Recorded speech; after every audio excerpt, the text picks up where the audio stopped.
Bismillahirrahmanirrahim. Assalamualaikum warahmatullahi wabarakatuh. Alhamdulillah, Allahumma sholli wa sallim ala Sayyidina Muhammad wa ala ali Sayyidina Muhammad.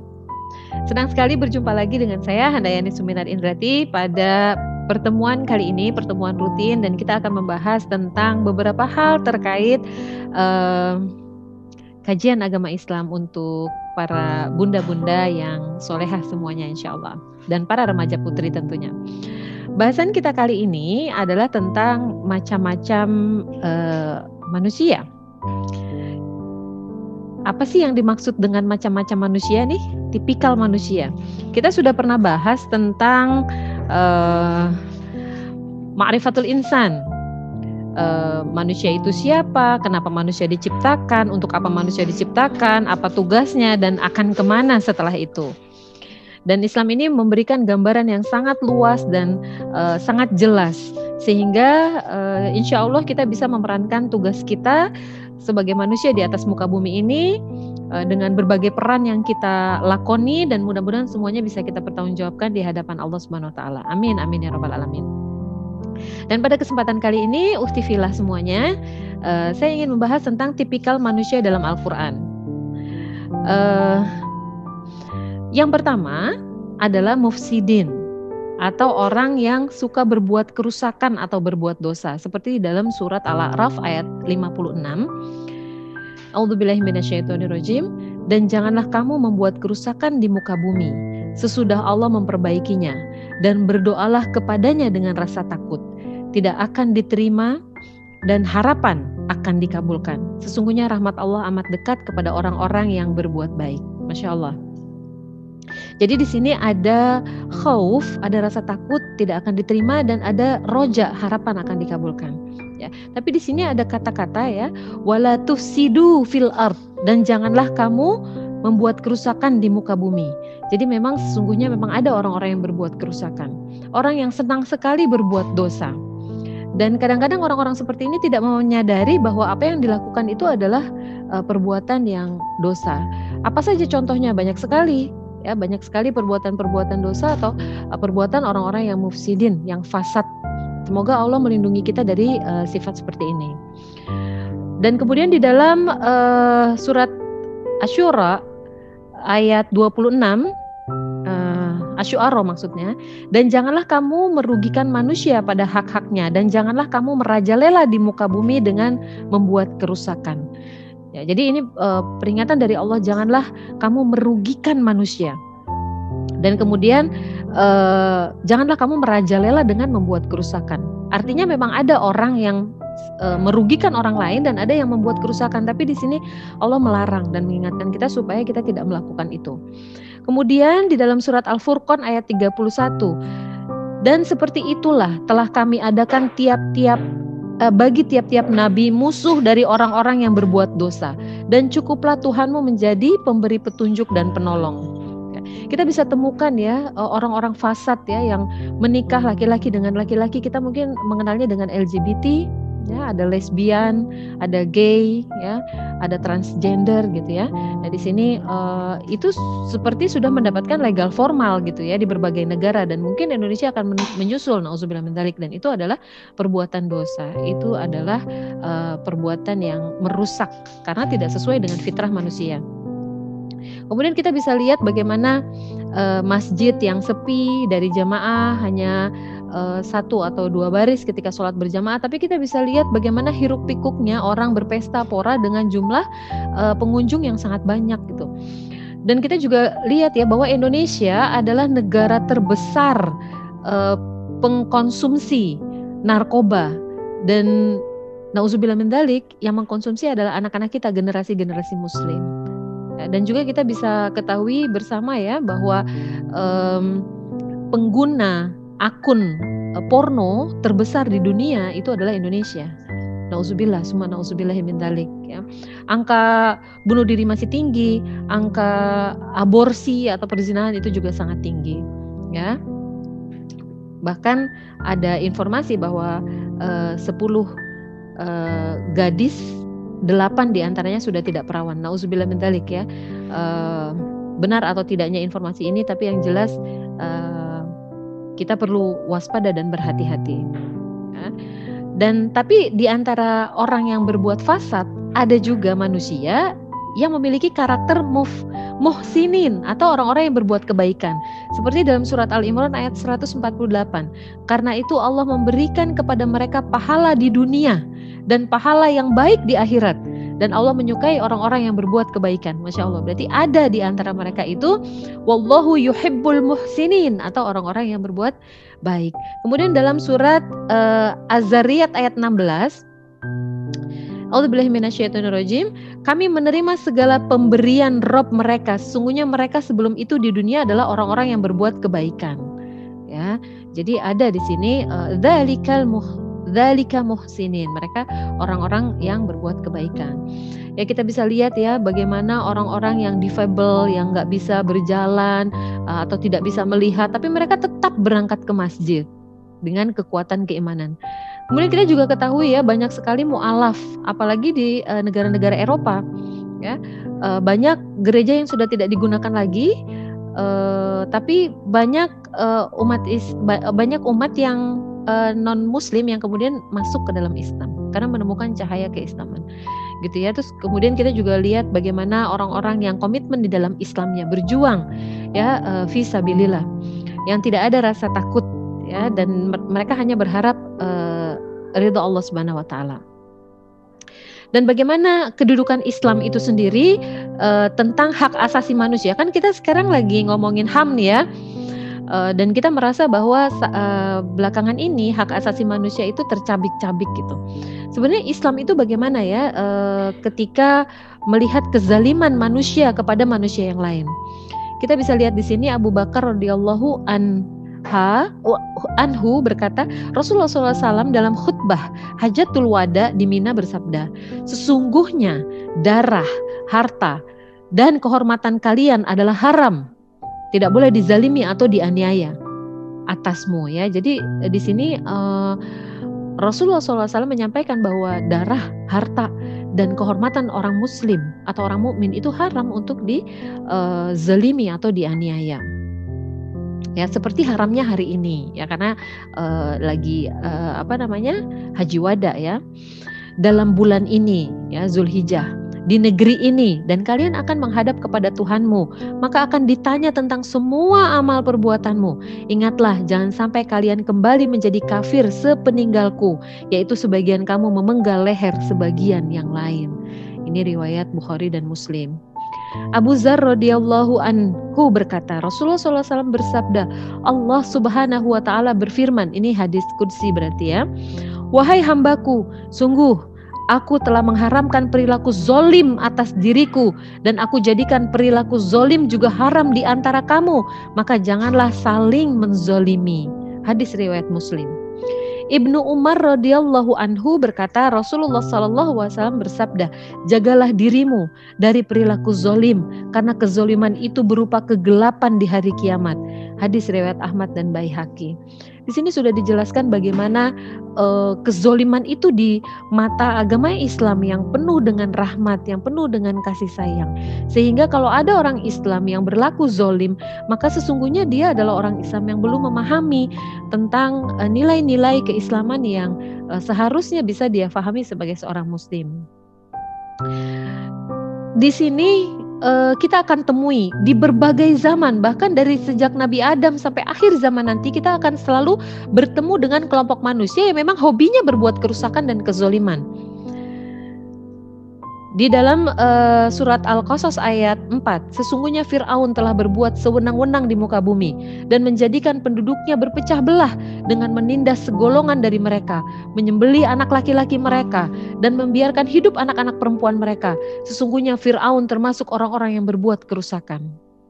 Kemudian dalam surat An-Nahl ayat 88, orang-orang yang kafir dan menghalangi manusia dari jalan Allah, kami tambahkan kepada mereka siksaan di atas siksaan disebabkan mereka selalu berbuat kerusakan. Nauzubillah min dzalik. Ya. Kemudian surat yang ke-10 ayat 40, di antara mereka ada orang-orang beriman kepada Al-Qur'an dan di antara mereka ada pula orang-orang yang tidak beriman kepadanya. Tuhanmu lebih mengetahui tentang orang-orang yang berbuat kerusakan. Ya. Di sini banyak sekali gitu ya hal-hal yang memang kita bisa lihat gitu ya. Dan Allah Subhanahu wa Ta'ala tidak lalai terhadap orang-orang yang berbuat zolim. Apakah orang-orang zolim ini akan dibiarkan? Apakah kalau kita berbuat zolim Allah akan membiarkan kita terus-menerus berbuat zolim? Kita bisa lihat di sini ya, surat Ibrahim ayat 42. Dan janganlah sekali-kali kamu Muhammad mengira bahwa Allah lalai dari apa yang diperbuat oleh orang-orang yang zalim. Sesungguhnya Allah memberi tangguh kepada mereka sampai hari yang pada waktu itu mata mereka terbelalak. Ya mungkin sekarang mereka dibiarkan, tapi suatu saat mereka akan menuai dari apa yang mereka lakukan. Dari Anas radhiyallahu anhu, Rasulullah SAW bersabda, kezoliman itu ada 3 macam.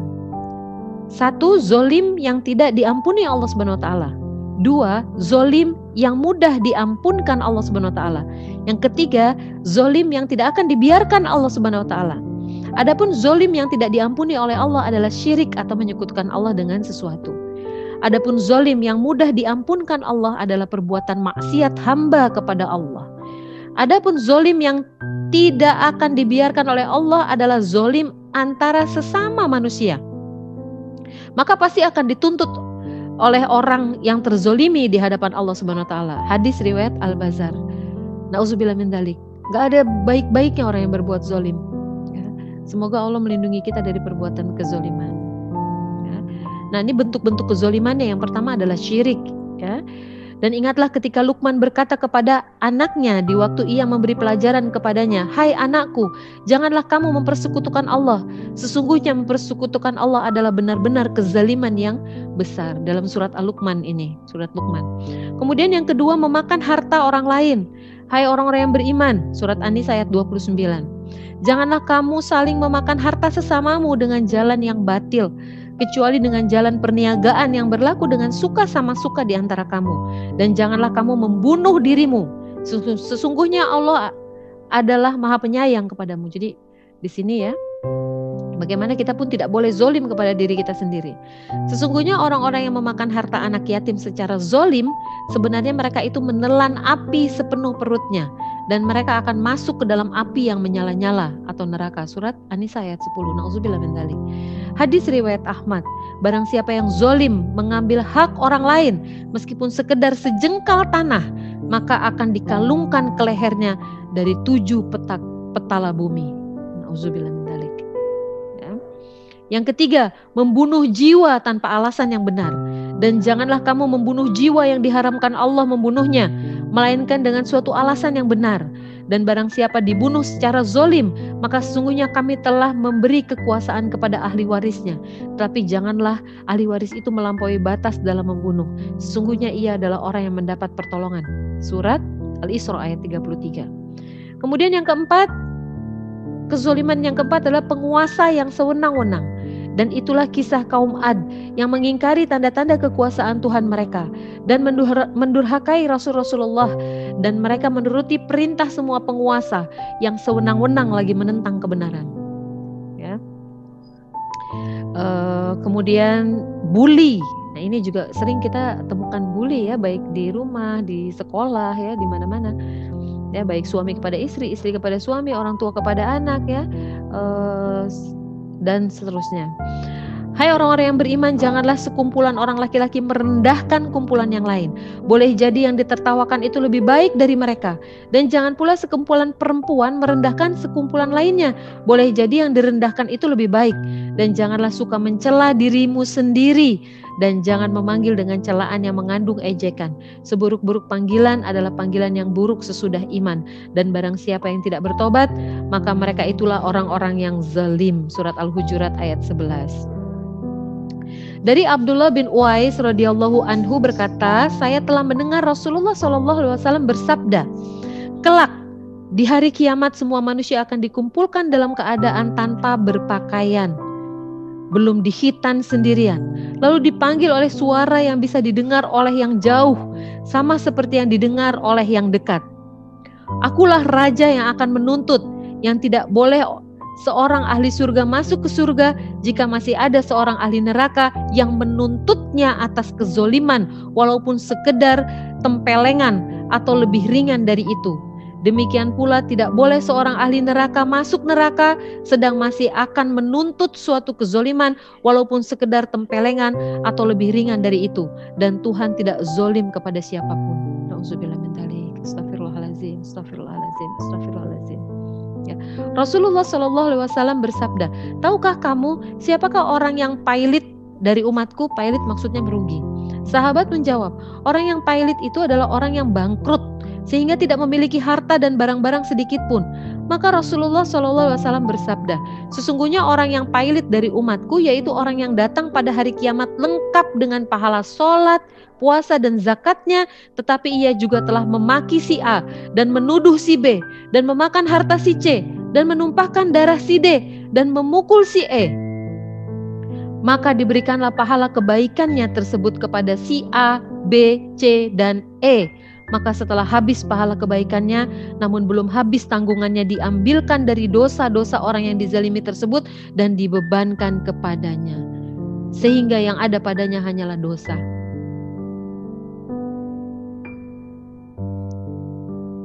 Hingga ia dilempar ke dalam neraka. Hadis riwayat Muslim. Lalu bagaimana ketika kita sudah terlanjur berbuat zolim pada orang lain? Maka yang harus kita lakukan pertama adalah bertobat kepada Allah Subhanahu wa taala. Kemudian tidak cukup hanya bertobat kepada Allah, maka berikutnya adalah memohon maaf kepada orang yang kita zolimi. Memohon maaf juga belum cukup, kita harus mengembalikan hak orang lain yang kita ambil. Setelah kita bertobat, kita memohon maaf kepada orang yang kita zalimi, kita sudah kembalikan hak mereka, itu juga belum cukup. Kita harus bertekad tidak akan mengulangi perbuatan zolim lagi. Dan juga orang-orang yang apabila mengerjakan perbuatan keji atau menganiaya diri sendiri, mereka ingat akan Allah, lalu memohon ampun terhadap dosa-dosa mereka. Dan siapa lagi yang dapat mengampuni dosa selain daripada Allah? Dan mereka tidak meneruskan perbuatan kejinya itu, sedang mereka mengetahui. Lalu bagaimana sebaliknya apabila bukan kita yang zolim, tapi kita dizolimi? Saya langsung teringat dengan almarhum Syekh Ali Jaber ketika dia dizolimi. Masya Allah, ya begitu lembut dan memaafkan. Di dalam surat 42, surat Asy-Syura ayat 40, dan balasan suatu kejahatan adalah kejahatan yang serupa. Maka barang siapa memaafkan dan berbuat baik, maka pahalanya atas tanggungan Allah. Sesungguhnya dia tidak menyukai orang-orang zolim. Dan kalaupun kita dizolimi dan kita marah, kita harus marah secara terpuji. Marah kita dilakukan untuk membela agama, membela diri, membela kehormatan, atau menolong orang yang dizolimi. Jika kita mampu, maka kita harus merubah kezoliman tersebut. Jika kita mampu, kita ubah kezoliman itu. Bagaimana cara mengubahnya? Dengan tangan, tidak bisa dengan lisan, tidak bisa dengan hati, itulah selemah-lemah iman. Yang kedua, jika kita tidak mampu merubahnya, maka sabar atas kezoliman itu. Yang paling penting adalah kita tidak boleh berputus asa karena kezoliman kepada kita itu. Jangan putus asa, karena semua perbuatan manusia itu akan dibalas oleh Allah Subhanahu wa taala, dan semua yang ditimpakan kepada kita, kezoliman orang kepada kita, itu sesungguhnya adalah sesuatu yang mampu kita pikul. Barang siapa yang mengerjakan kebaikan sebesar zarah, niscaya dia akan mendapatkan balasannya. Dan barang siapa yang mengerjakan kejahatan sebesar zarah pun, niscaya dia akan melihat balasannya pula. Wallahu a'lam. Teman-teman semuanya yang dirahmati oleh Allah, demikianlah apa yang bisa saya sampaikan. Semoga bisa bermanfaat dan semoga bisa menjadi renungan buat kita semua, dan kita mudah untuk memohon ampun kepada Allah atas apa yang kita lakukan, dan semoga Allah merahmati kita dengan senantiasa menjadi orang yang muhsinin atau orang yang berbuat baik, dan Allah hindarkan dari perbuatan zalim. Wallahu a'lam bishawab. Al-haqqu mir rabbik fala takunanna minal mumtarin. Kebenaran datangnya dari Allah, maka janganlah kamu termasuk orang yang ragu-ragu. Terima kasih banyak atas perhatiannya, dan kita akan lanjutkan dengan diskusi dan tanya jawab setelah ini. Billahi taufik wal hidayah wa afu minkum. Wassalamualaikum warahmatullahi wabarakatuh.